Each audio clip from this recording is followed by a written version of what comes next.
हरे कृष्णा कृष्णा कृष्णा हरे हरे, हरे राम राम राम हरे हरे।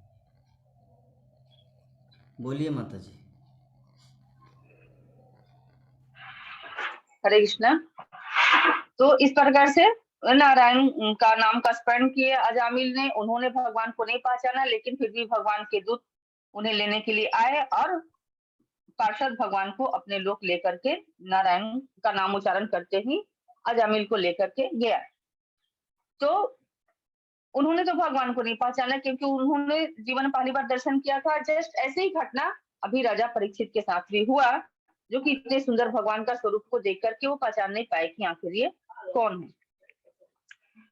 तो 11 नंबर श्लोक के अनुसार भगवान जो है वहां तुरंत राजा परीक्षित ऐसा उनका दर्शन करते हैं और तुरंत भगवान जो है वहां से अंतर्ध्यान हो जाते हैं। तो प्रभुपाद कहते हैं कि भगवान अंतर्ध्यान हो जाते हैं, इसका मतलब ये नहीं है कि भगवान वहां से चले गए, क्योंकि भगवान के पास देश काल परिस्थिति कुछ नहीं होता है। वो स्वयं तुरंत कहीं उपस्थित हो सकते हैं और या नहीं भी हो सकते हैं, या एक शब्द में बोले तो वो सर्वत्र है, सर्वव्यापी है, सब कुछ देख सकते हैं और सर्व अंतर्यामी है। उनके लिए कुछ ऐसा नहीं है कि अब नहीं देख रहे हैं परीक्षित महाराज वहां नहीं है तो भगवान बिल्कुल वहां नहीं है, क्योंकि भगवान कण कण में व्याप्त होते हैं। बस हमारी दिव्य दृष्टि वैसी नहीं होती है, माया की दीवार में हम बंधे हुए रहते हैं कि भगवान को देख नहीं पाते। तो इसलिए हम भगवान के साथ कोई देश काल परिस्थिति नहीं होती है। भगवान हर समय हर जगह उपस्थित रहते हैं, इसीलिए उनका एक नाम अच्युत दिया गया है। क्योंकि अच्युत का मतलब जो प्रभु जी ने हम लोगों को बताया कि अपने पद से कभी नीचे नहीं गिरते हैं, वो हर समय एक ही समान रहते हैं। तो कहते हैं कि तात्पर्य में प्रभुपाद बड़े सुंदर बोले हैं कि नारियों का जो अपना संस्कृति है, भारतीय संस्कृति है, वो सभी संस्कृतियों में उत्तम है। इसलिए हमको अपना जो संस्कार है, भारतीय वेशभूषा है, उसमें सदैव रहना चाहिए। पश्चिमी सभ्यता का अनुकरण नहीं करना है हमको, क्योंकि भगवान को उसी में आनंद आता है।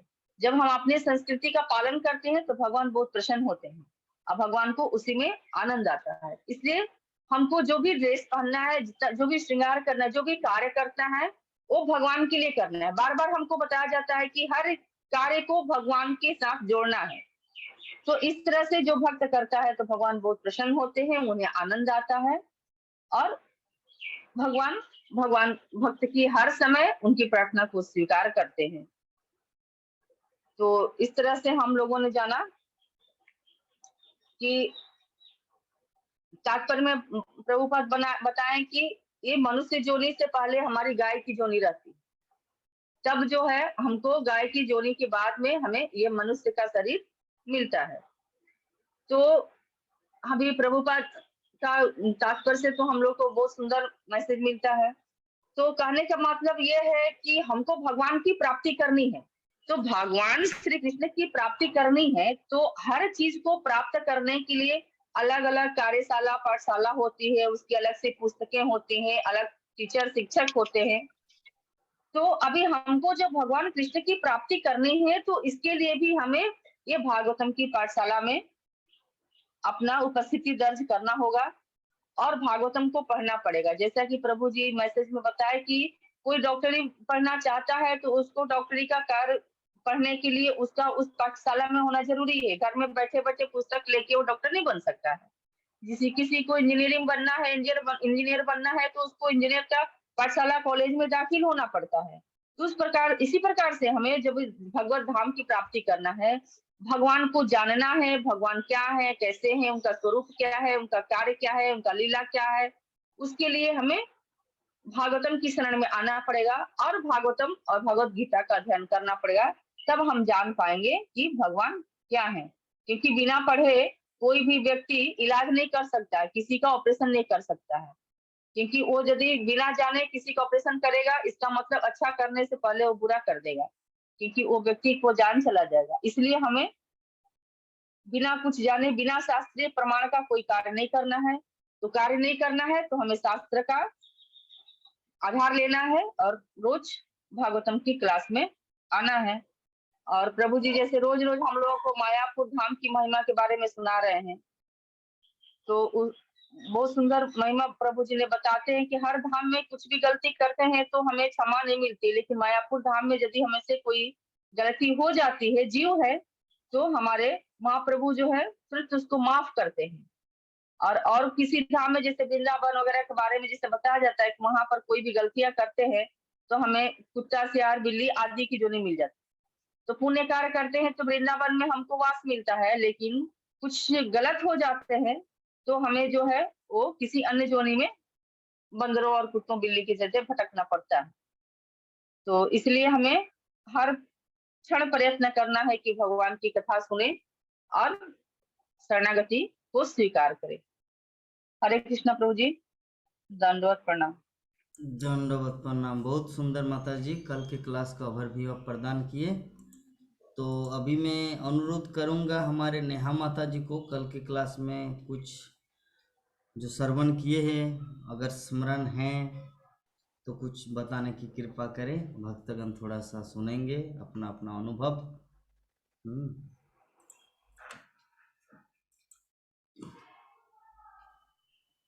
हरे कृष्णा, सभी को दंडवत प्रणाम। प्रणाम।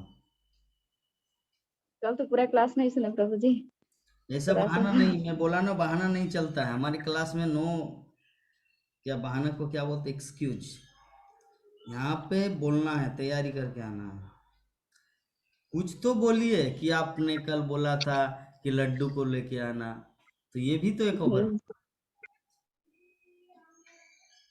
भगवान जो है वो सूक्ष्म सच्चिदानंद है और हम जो है ना वो सच्चिदानंद है। भगवान को किसी की जरूरत नहीं। नहीं, कृष्ण जो है ना वो सच्चिदानंद है, हम जो है ना सूक्ष्म सच्चिदानंद है। सॉरी प्रभु जी।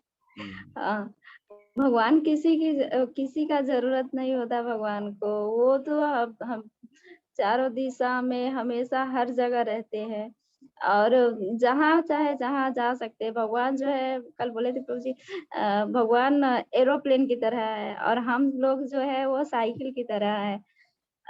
भगवान को किसी ब्रेक की जरूरत और नहीं, वो करने की जरूरत नहीं होती। हम लोग जो है वो बिना भगवान के सहारे, भगवान जब भगवान की नहीं, अपने इच्छा से कुछ नहीं होता। और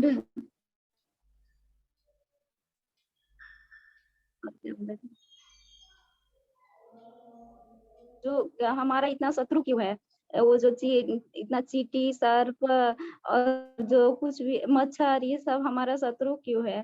तो उन लोगों को इस मनुष्य जीवन से ईर्ष्या होती है, ईर्ष्या करता है। इसीलिए मनुष्य में भी तो ईर्ष्या होता है। कोई बड़ा पद पर चला जाए तो उससे ईर्ष्या होता है, या अपने से छोटा व्यक्ति कोई बड़ा कार्य करे उससे भी ईर्ष्या होता है। तो ईर्ष्या जो है वो मनुष्य बहुत बुरी चीज है। और वो चींटी या मच्छर या पशु जो योनि है वो सब मनुष्य से क्यों ईर्ष्या करता है? तो वो हम लोग से ईर्ष्या करता है कि वो मनुष्य जीवन में चला गया और हम अभी तक यहीं पर है, इसीलिए। और बहुत सुंदर बोले। और कुछ एक दो पॉइंट?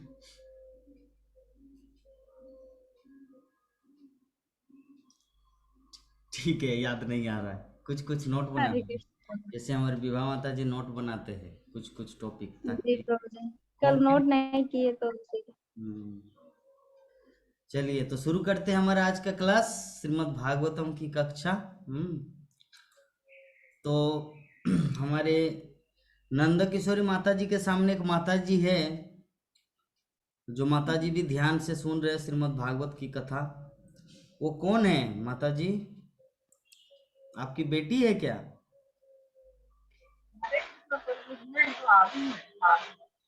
आपकी भाभी? ओ, बहुत सुंदर। हरे कृष्ण माता जी। एक्चुअली अभी करंट नहीं है ना, इसीलिए मेरा पिक्चर आप लोग देख नहीं पा रहे। चलिए, करंट जैसे आ जाएगा उस तरफ उस समय ऑन करेंगे। तो सुंदर, आप भी आज कथा को सुन रहे हैं। तो अभी कैसी कैसे है आपकी माँ, माता जी, नंदा किशोरी माता? प्रभु जी, हरे कृष्ण प्रभु, इसी तरह आप जान चल रही है, हैं? मतलब इसी तरह चल रही है आप जान, कभी अच्छा बोलती है, कभी लटपटा जाए, ठीक है, आप हरि नाम और कीजिए, ऐसे पहचान ज्यादा से ज्यादा हरि नाम कीजिए, भगवान का नाम लीजिए, वो सदगति प्राप्त करे। अगर कुछ हो जाए तो ऐसे में तो उतना है ना, तो जो भी है आप कृष्ण का शरण ग्रहण कीजिए, ठीक है। थोड़ा ये मैंने हमको तो पहचान ये तो पहचान नहीं हमको कौन है, हम्म, हम बोले कि नहीं पहचान नहीं है, ठीक है माता जी, तो ठीक हम है, कौन ओके। हाँ, तो श्रवण कीजिए, आज का हमारा जो क्लास है, डिस्कशन है। तो ये जो 20 नंबर श्लोक है, तो 20 नंबर श्लोक क्या बोलते हैं, 12 नंबर जो श्लोक है हमारा, 12 अध्याय 12 नंबर श्लोक श्रीमद् भागवतम प्रथम स्कंद, कि तत सर्व गुणोदर के सानुकूल ग्रहोदय, अर्थात जब परीक्षित महाराज का जब जन्म होने वाला है, जब जन्म हो रहा है, तो यज्ञ वंशधर पांडुर भूयो पांडुरी बोजसा, अर्थात जब भगवान श्री कृष्ण का शुद्ध भक्त परीक्षित महाराज का जन्म होने का जब वक्त हो गया, तो सभी शुभ नक्षत्र प्रकट हो गए। सभी शुभ नक्षत्र प्रकट हो गए। तो ये कैसे होता है? ये हमारे पिछले जीवन के कर्म के अनुसार होता है। अगर हम लोग बुरे कर्म किए होंगे पिछले जीवन में, तो हमारा जन्म भी अशुभ क्षण में होगा, जैसे हम लोग राक्षस या असुर बन जाए। लेकिन अगर हमारा पुण्य कर्म रहेगा या शुद्ध कर्म रहेगा, तो क्या होगा हमारा लाइफ, कि हम लोग एक ऐसे क्षण में प्रकट होंगे जिस समय ब्रह्म मुहूर्त हो या सुंदर शुभ लक्षण, शुभ क्षण में हम लोग प्रकट होंगे। तो बहुत ही सुंदर। तो इसमें जो शब्द आया है, आप लोग ध्यान से देखिए, इसमें एक शब्द आया है जो बहुत ही इम्पोर्टेंट है। हम लोग उस पर थोड़ा डिस्कस करेंगे। वंशधर तत सर्व गुणोदर के सानुकूल गर्भोदय यज्ञ वंशधर, यज्ञ मतलब जन्म, और वंशधर मतलब उत्तराधिकारी। महाराज पांडु के उत्तराधिकारी ने जन्म लिया, जो पराक्रम में उन्हीं के समान होगा। तो ब्राह्मण लोग जो वहां पर उपस्थित है परीक्षित महाराज के जन्म के समय, तो सब कुछ भविष्यवाणी कर दे रहे हैं परीक्षित महाराज के विषय में, कि एक्चुअली किस तरह का बनेगा, वो कितने महाभाग्यवान हैं। तो पांडु के जैसे ही शक्तिशाली और पराक्रमी हो गए। पराक्रम किसको बोला जाता है? पराक्रम का अर्थ होता है युद्ध कौशल में किसी भी व्यक्ति विशेष के सामने भिड़ जाना। तो पराक्रम विभिन्न तरीके से होता है। जैसे एग्जाम्पल, जो शस्त्र चलाने आता है, वो पराक्रम किसको दिखाते हैं? दूसरे सैनिकों को। लेकिन जो शास्त्र ग्रंथ के बारे में जानते हैं, भगवत ज्ञान के बारे में, वो किसी भी जगह जाके भगवान की कथा सुना सकते, तो इसको भी एक पराक्रम कहा जाता है। वाणी का पराक्रम और युद्ध कला का पराक्रम। युद्ध होता है, एक वाक युद्ध होता है और एक शारीरिक युद्ध होता है। वाक मतलब होता है वर्ड्स, वाणी, आ गया करंट। वाक युद्ध का अर्थ होता है वाणी, वर्ड्स। तो परीक्षित महाराज कैसा होगा? नेहा माता जी, पराक्रमी होगा। कैसे? महाराज पांडु की तरह। पांडु मतलब पांचों पांडवों के पिता, धृतराष्ट्र का भाई, विदुर का भैया। तो पांडु के उत्तराधिकारी ने जन्म ग्रहण किया। ठीक है। तो इसमें जो शब्द है आप लोग देखिए, वंशधर। तो वंशधर शब्द आया है श्रीमद् भागवतम के 12 स्कंद के सप्तम अध्याय श्लोक संख्या 16 क्या वर्णन किया गया है? राज्ञं ब्रह्म प्रसूतानां वंस्त्रे कालिकोन्नय वंशानुचरितं तेषां वृत्तं वंशधरस्य। वंशधर इसमें है और ये है। आज का हमारा श्लोक है ये वंशधर, ठीक है। ये कितना नंबर है? प्रथम स्कंद 12 अध्याय श्लोक संख्या 12। और ये द्वादश स्कंद सप्तम अध्याय श्लोक संख्या 16 कि ब्रह्मा से लेकर भूत, वर्तमान तथा भविष्य लगातार फैली हुई राजाओं की सारणियां, पंक्तियां वंश है। ऐसे वंशों के विशेष रूप से सर्वाधिक प्रमुख व्यक्तियों के विवरण वंश इतिहास के प्रमुख विषय होते हैं। अर्थात क्या बोलना चाह रहे हैं कि ब्रह्मा से लेकर, मतलब जब से सृष्टि हुआ है, भूत, वर्तमान, भविष्य, तो लगातार ये राजाओं की सारणियां, पंक्तियां, वंश। राजाओं की सारणी मतलब क्या भिखारियों का इतिहास होता है या राजाओं का इतिहास होता है? राजाओं का इतिहास होता है।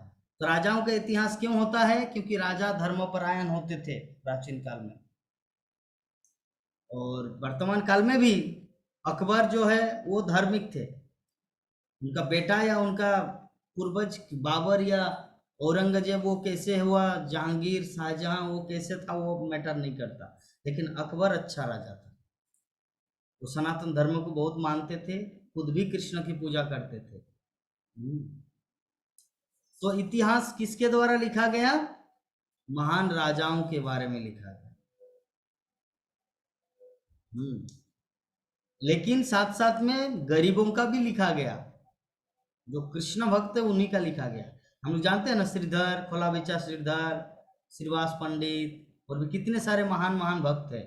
श्रीवास पंडित को जो बोला महाप्रभु कि अभी तो कुछ इनकम वगैरह करो, परिवार कैसे चलेगा, 2-3 बच्चे हैं, पत्नी है, माँ है। तो श्रीवास ठाकुर ने क्या बोला महाप्रभु को? बोले कि एक दिन वेटिंग करेंगे, कुछ नहीं खाएंगे, पानी पी के रहेंगे, अगर कोई डोनेशन नहीं आता तो। द्वितीय दिन, सेकेंड डे, वो भी वैसा करूंगा। थर्ड डे, 3 दिन के अंदर अगर शाम 6 बजे तक नहीं आता तो 6 बजे के बाद गंगा में जाके डूब के मरूंगा। मुझे पता चल गया कि भगवान मेरे किस्मत में नहीं लिखे। तब महाप्रभु ने क्या बोला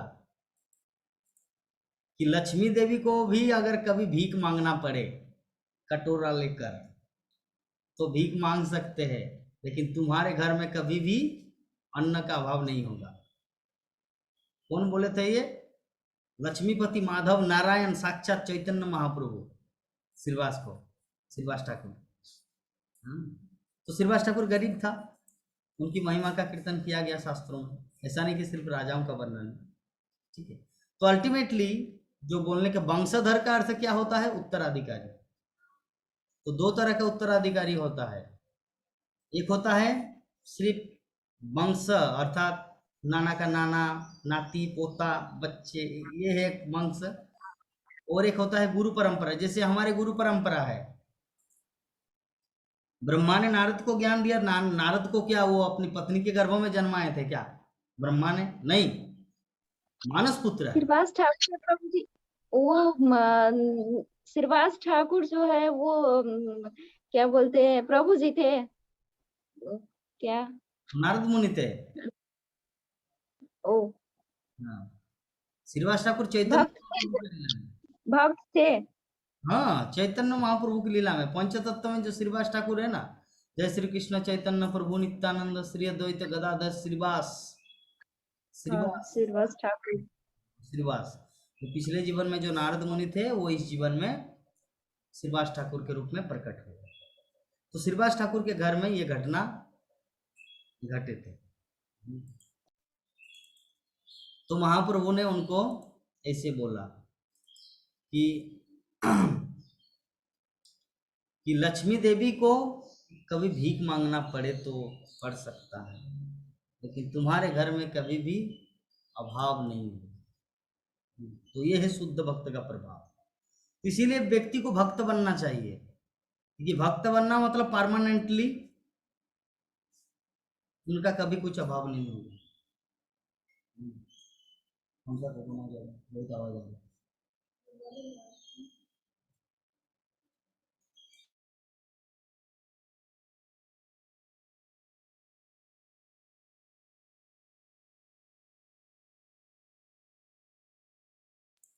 हाँ, हरे कृष्ण। तो हम लोग डिस्कस कर रहे थे, तो आज का श्लोक हमारे, तो शिल प्रभुपाद हम सबको समझा रहे हैं कि जीव पर ग्रह नक्षत्रों का प्रभाव जो होता है ना, ये कोरी कल्पना नहीं है, बल्कि अपितु वास्तविकता है, जैसा कि श्रीमद् भागवत में पुष्टि हो रही है। प्रत्येक जीव हर क्षण प्रकृति के नियमों द्वारा नियंत्रित होता रहता है। प्रत्येक क्षण। इसका मतलब क्या है? कोई चाहते है दुख हो, कोई चाहते पेट में पत्थर हो, कोई चाहते कि हमारा एक्सीडेंट हो, कोई चाहते कि हमारा कैंसर हो, नो बॉडी कैन वांट। कोई चाहते कि लक्ष्मी देवी मुझे चश्मा चाहिए, चाहते नहीं, लेकिन फिर भी होता है। ये प्रकृति का जो नियम है ना, प्रत्येक क्षण प्रत्येक व्यक्ति पर लागू होता है। कोई चाहते कि नंद किशोरी जैसे शुद्ध महात्मा हॉस्पिटल में बंदर की तरह मास्क लगा के रहे, चाहते हैं, लेकिन क्या करे बेचारा, मजबूरी का नाम अमुक अमुक गांधी, तो यही है।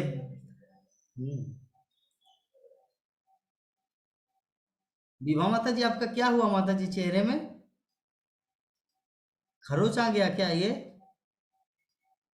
लेफ्ट साइड में, लेफ्ट साइड के चेहरे, ये पसीना है? रोज सीरियल देखते देखते सोचे थोड़ा 10 मिनट लेट जाते हैं, तो लेट गए तो चूड़ी का दाग आ गया, इसीलिए वीडियो नहीं ऑन कर पाए थे क्लास में। बाप रे, सीरियल रे बस रविवार का। सुबह से थक गए थे, सोचे 10 मिनट लेटते हैं, 4 बजे उठ जाएंगे, तो वही लेट गए। ब्लूटूथ लगाए थे, वही आपका आवाज आया, तो अभी क्लास शुरू हो गया, तब हड़बड़ा के उठे।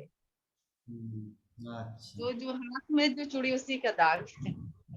तो सीरियल देखते देखते सो गए या सोते सोते सीरियल देखे?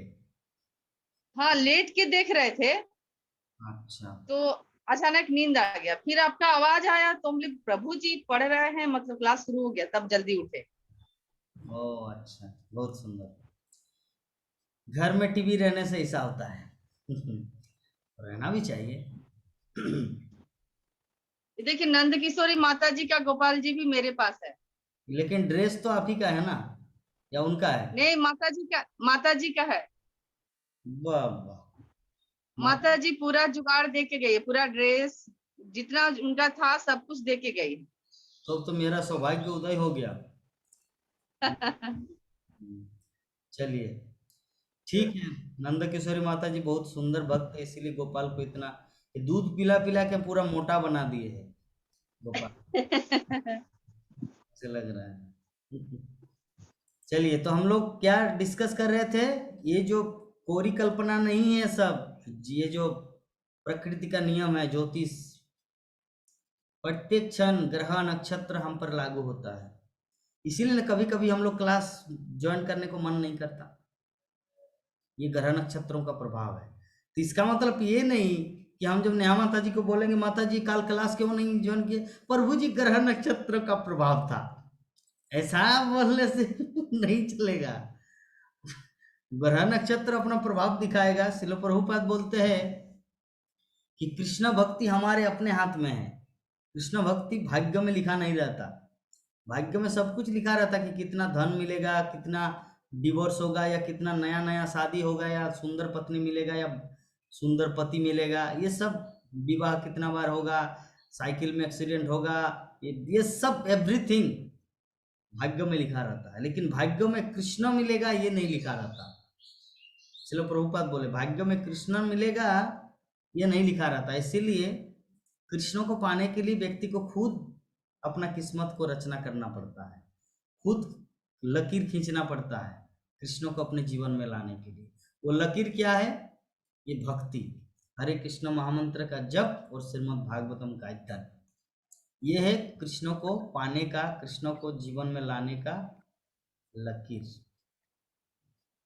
पर प्रभु जी, जब इच्छा तो रहता है, पर जब नहीं समय नहीं मिल पाता है और सब हम जुड़ नहीं पाते हैं, तो उस टाइम तो दुर्भाग्य हुआ ना। तो भाग्य में नहीं था उस दिन, तब तो नहीं जुड़ पाते हैं ना। हाँ, तो लेकिन भाग्य का ऑप्शन है ना, आप तो बाद में तो उसको यूट्यूब में सुन सकते हैं। हाँ, तो वो तो हो जाता है बाद में, हाँ, पर लाइव जो होता है वो इस लाइव जुड़ने में और बाद में सुनने में बहुत फ़र्क होता है प्रभु जी। हाँ, वो तो है ही, लेकिन फिर भी देखिए हमारी सभी इच्छाएं पूरी नहीं होगी एक साथ में। हम देखिए किसी के पास धन है लेकिन उनके पास मायापुर धाम नहीं है। वो तो मन में सोच रहा है शायद काश मुझे मायापुर धाम मिलता, लेकिन मायापुर धाम मिलेगा लेकिन वहाँ पे ओनली 6-7 हज़ार रुपया में परिवार मेंटेन कर पाएंगे? नहीं। बाहर में रहेंगे तो 30-40 हज़ार रुपया मिलेगा। मायापुर में रहेंगे तो सिंपल लाइफ फाइटिंग की करना पड़ेगा। तो एक साथ में दो चीज नहीं होगा। ठीक है, तो इसीलिए आप नेपाल में हैं, ठंडा है, हम लोग गर्मी में मर रहे हैं, पंखा चलाना पड़ रहा है, और आपको वहां पे कोई टेंशन नहीं, ठंडा ठंडा वातावरण है ना, तो आपके लिए खराब है। इधर घर पे आए प्रभु जी, इधर बहुत गर्मी है।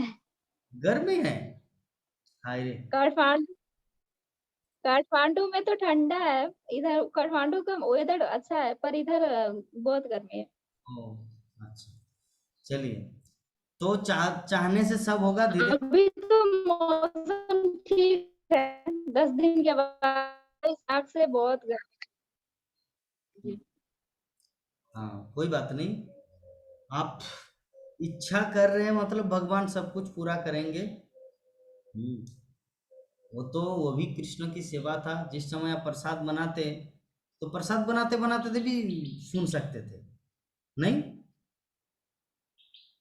जी जब प्रभु जी, पर क्या है कि इधर कोई मतलब इंटरेस्ट नहीं देता है, कोई सुनता नहीं, और 10 लोग के बीच में एक साधु बने तो वो भी अपने आप को थोड़ा सा विभीषण तो लाखों बात राक्षस ये है प्रभु जी। लाखों राक्षसों के बीच में एक विभीषण था। आप तो 10 व्यक्तियों के पास एक भक्त है, तो फिर भी तो विभीषण आपसे बड़े हुए। इसीलिए हर क्षेत्र में हम लोग अपने आप को सेट कर सकते हैं, उसके लिए चिंता नहीं। तो उस समय आपको कान में हेडफोन देना चाहिए था, कान में हेडफोन लगा के वीडियो को ऑफ करके सुन सकते थे, अगर लाइव में उतना ही सुनने को मन करता। लेकिन दूसरी बात, आप तो देख नहीं पाते थे ना, सिर्फ सुनने से। देखना, सुनना, बैठ के शांत पर बात तो सुन लेते थे प्रभु जी। हम्म, तो ही उस समय क्या करना है आपको, जब रसोई करेंगे कोई गेस्ट आएगा तो कीर्तन लगाना है, प्रभुपाद का कीर्तन सर्च करना यूट्यूब में, शिल प्रभुपाद भजन, शिल प्रभुपाद कीर्तन। तो प्रभुपाद का कीर्तन सुनते सुनते आप कुकिंग करेंगे ना, तो जो व्यक्ति आपके हाथ का बनाया गया भोजन खाएंगे वो भी भक्त बनेगा एकदम, क्योंकि प्रभुपाद का कृपा उसमें परिवेष्टित हो रहा है। तो ये आइडिया इस तरह प्रैक्टिस करना, सब कुछ मंगल होगा। ठीक है। तो शिल प्रभुपाद एग्जाम्पल देते हैं हम सबको कि ये जो ग्रह नक्षत्र का जो प्रभाव जो हमारे जीवन में लागू होता है, कैसे लागू होता है? जैसे राज्य का कानून, कोई व्यक्ति स्वतंत्र नहीं है कि सरकार बोलते कि बाएं चलो और हम बोलेंगे चलिए राइट साइड में हम गाड़ी चला के ले, पुलिस तुरंत डंडा मारेगा, है ना? तो हम लोग स्वतंत्र नहीं है, हम लोग चाहते हुए भी राइट साइड में नहीं जा सकते। क्यों? क्योंकि राज्य का नियम है। तो राज्य का नियम जो है ना स्थूल है, और प्रकृति का जो नियम है वो है सूक्ष्म। तो कार्यकारी होता हम लोग को दिखाई नहीं, जैसे हम लोग शरीर के प्रत्येक अंग को देख सकते, लेकिन इस शरीर के अंदर एक मन भी होता है, उसको हम लोग देख नहीं पाते। तो क्या मन नहीं है? अगर हम लोग आंखों से देख नहीं पा रहे मन को, तो इसका मतलब ये नहीं कि मन नहीं है, मन है। तो उसी प्रकार हमारे जीवन में जितना कुछ घट रहा है, सुख दुख, लाभ हानि, मान जस, प्रतिष्ठा, धन, भिखारी, दरिद्रता, ये सब हमारे किस्मत में पूर्व जीवन में लिखा गया है। तो वही चीज, दूसरा बात कि हम लोग को कभी भी अपना बुद्धि का यूज नहीं करना है। अरे किस्मत में अगर लिखा है इतना धनवान है तो क्या जरूरत है काम करने का, चलो सो जाते हैं कंबल ओढ़ के। ऐसा नहीं चलेगा, ऐसा नहीं चलेगा। हम सबको अपने जीवन में जो कुछ कर्म, जैसे एग्जाम्पल हमारे नंद किशोरी माता जी और उनकी भाभी वहां पर बैठे हुए हैं, वो लोग चाहते कि कुछ काम करें, अभी कुछ हाथ का बर्तन मांजे या खाना पकाएं या कुछ करें, लेकिन क्या करें, अभी बाध्यवश मजबूर है, वहां पर बैठ के रहना पड़ता है, मजबूर है। तो ये कौन करा रहे हैं? प्रकृति का नियम, बाध्यवश। जैसे राज्य का कानून स्थूल रूप से कराते हैं और प्रकृति का नियम सूक्ष्म रूप से करा रहे हैं। वो लोग यहाँ पर बैठे हुए हैं मजबूर, मजबूरी बस, चाहते हो भी कुछ नहीं कर सकते। अभी अगर चाहे तो थोड़ा चलो पार्क में घूम के आते हैं, वो दोनों चाहेंगे तो कर पाएंगे? नहीं। क्यों? क्योंकि माँ के प्रति प्रेम है कि पता नहीं माँ का क्या हो जाएगा, ऑपरेशन चल रहा है, कुछ हो रहा है, मैं अभी चाह के भी नहीं जा सकती, क्योंकि दूर गए यार, तब तक माँ अगर भगवत धाम चले गए तो पश्चाताप होगा, इसीलिए जा भी नहीं पा रहे कहीं पर घूमने के लिए। और दूसरी बात वहां तो ये प्रकृति का नियम कराते हैं। प्रकृति का नियम इस तरह सूक्ष्म रूप से हम लोग को कंट्रोल करते हैं, समझ गए? प्रकृति का नियम सूक्ष्म रूप से हम सबको नियंत्रित करते हैं, कंट्रोल करते हैं, हम लोग को पता नहीं चलता। हम लोग बोलते हैं अरे भाग्य का निर्माता हम है, हम कमाते हैं, मेरे पास पैसा है, कौन मुझे दे रहा है?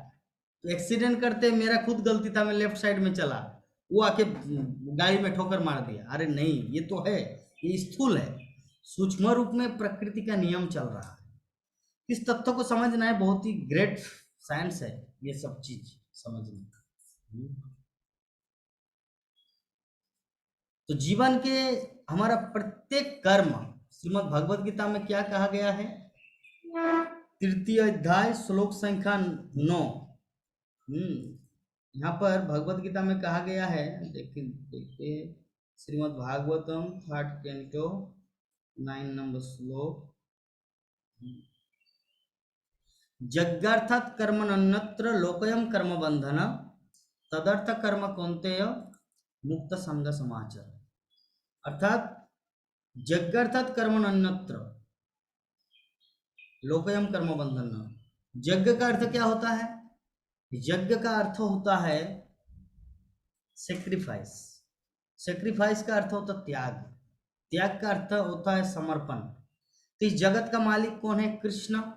तो हम लोग जो कुछ करते हैं अपने जीवन में, अगर वो समर्पण करते हैं कृष्ण को, उसको अर्पण करते हुए करते हैं, जैसे एग्जाम्पल, और जो नंद किशोरी माता जी आए बोकारो से पुणे महाराष्ट्र, तो समर्पण की, हे कृष्ण, हे प्रभु, अंतिम क्षण में मैं जा रही हूँ, इतना कष्ट करके मैं अपनी माँ को देख पाऊँ, तो अर्पण कर दिए भगवान को। तो इसको कहा जाता है यज्ञ। यज्ञ का अर्थ होता है एनीथिंग, एवरीथिंग, सब कुछ कृष्ण की सेवा में लगाना, उसको कहा जाता है यज्ञ। तो अगर इसको हम लोग नहीं करते, जैसे एग्जाम्पल दूसरा, आप खाना पकाए और खा लिए, तो खाना पकाए और खा लिए, अगर वो खा रहे हैं तो उसका आपका कर्म बंधन लगेगा। क्यों? क्योंकि जो अन्न साग सब्जी जो है ना, वो प्रकृति का है, और प्रकृति मतलब माँ है और कृष्ण है पिता।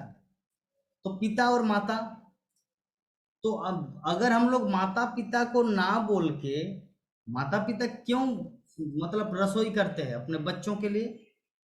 बच्चों के लिए क्यों रसोई करते? प्रेम के कारण, ताकि ये हिष्ट पुष्ट हो, खाना अच्छी तरह मिले, सुंदर ढंग से प्राप्त हो।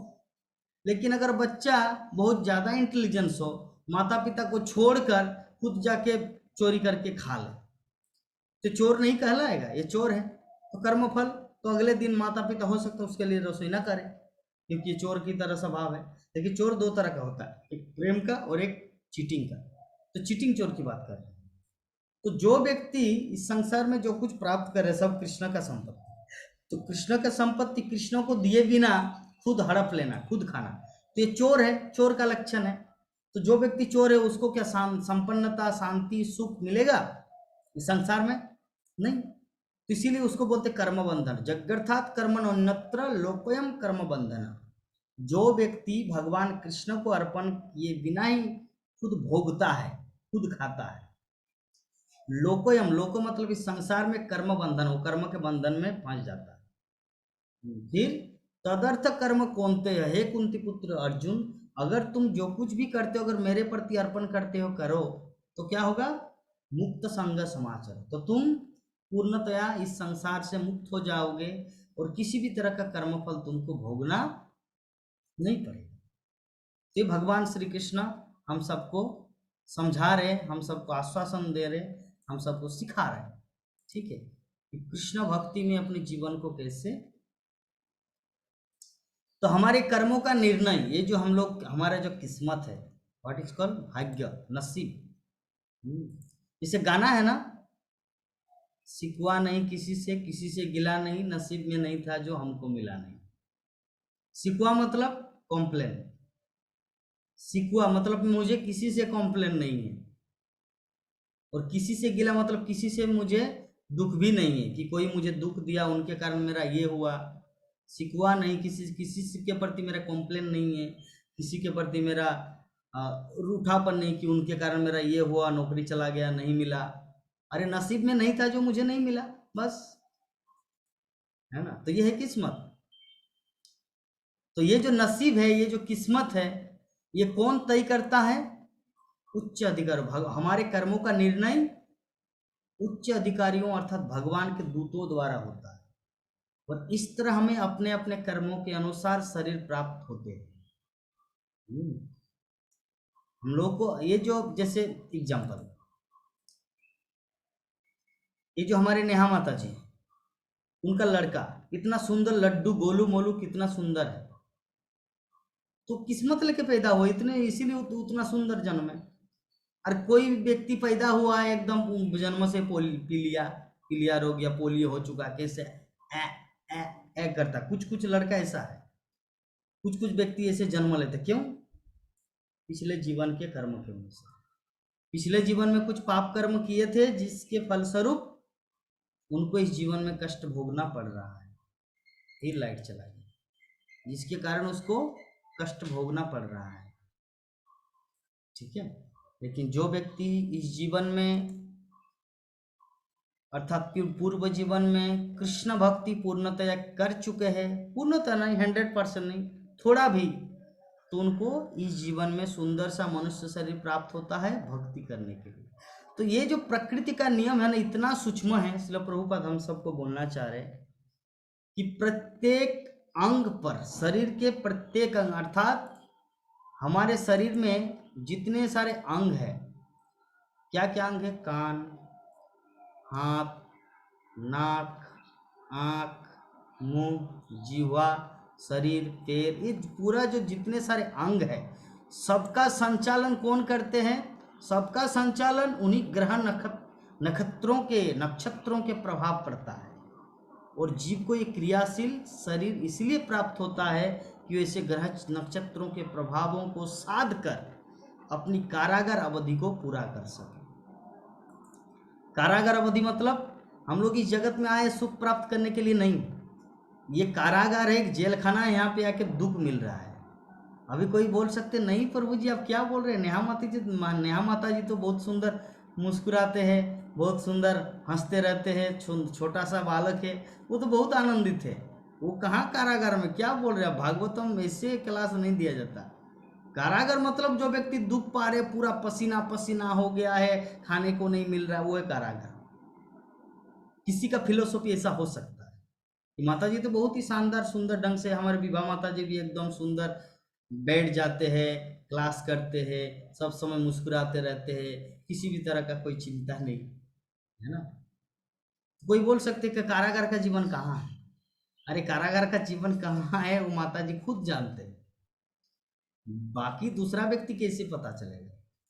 नेहा माता जी को बाहर से अगर कोई बोले माता जी आप तो एकदम परम सुखी है, तो मैं नेहा माता जी से पूछ रहा हूँ क्या ये सत्य है? अगर ये सत्य होता तब अभी कुछ देर पहले वो वाला बात नहीं बोलते क्या कि प्रभु जी इच्छा तो रहते हैं लेकिन क्या करूं। तो ये इसका मतलब दुख है। अगर इच्छा हमारे जीवन में अगर सभी इच्छाएं पूरी हो तब हम लोग सुखी है। तो कारागार में तो सब कुछ इच्छा संभव नहीं है।